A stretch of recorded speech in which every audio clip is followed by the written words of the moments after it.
आज আর hello guys, welcome to my channel. এসব বলে আর ব্লগটা স্টার্ট করার মতন ইচ্ছে আমার নেই।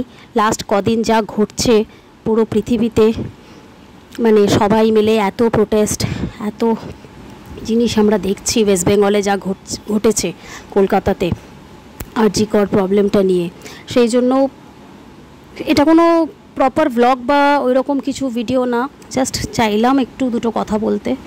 যে এইভাবে যদি চলতে থাকে, সত্যি আমরা জানি না যে আমাদের আগামী ভবিষ্যতে আমাদের ছেলেমেয়েদের কী ভবিষ্যৎ আমরা দিয়ে যাব। কেন এটা সত্যি এতটাই, মানে কি আমার ভাষা হারিয়ে যাচ্ছি যে আমি কি বলবো এটা নিয়ে। মানে এতটাই আমাদের মনের ওপর চাপ পড়ে গেছে যে আমি ব্লগে মন দিতে পারছি না, কিছুতেই মন দিতে পারছি না। মনটা এতটাই অশান্ত হয়ে রয়েছে, এতটাই নোংরা, এতটাই জঘন্য একটা জিনিস আমাদের প্রাণের শহর কলকাতার মধ্যে হলো।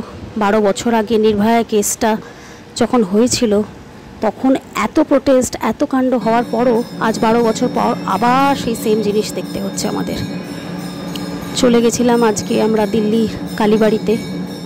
এতটাই আমার মন খারাপ হয়ে আছে, তাই জন্য চলে গেছিলাম মায়ের কাছে দুটো কথা বলতে, একটু প্রণাম করতে, একটু প্রার্থনা করতে, যাতে মেয়েটা সঠিক বিচার পায়, তার মা বাবা যেন সত্যি এই যুদ্ধে লড়াই করে ওনারা জিতে যেতে পারেন, সবাই সবার ছেলে মেয়েদের নিয়ে সুস্থ থাকতে পারেন, মেয়েদের যেন আমরা একা ছাড়তে পারি, এই ভয়টা যেন আগামী প্রজন্ম না পায়।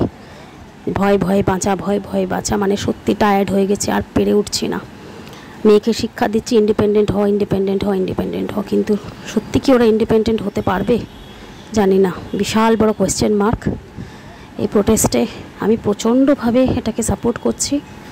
হ্যাঁ, আমি ওই দিন থাকতে পারিনি, দিল্লিতে হয়েছিল, একটাই জায়গায় হয়েছিল।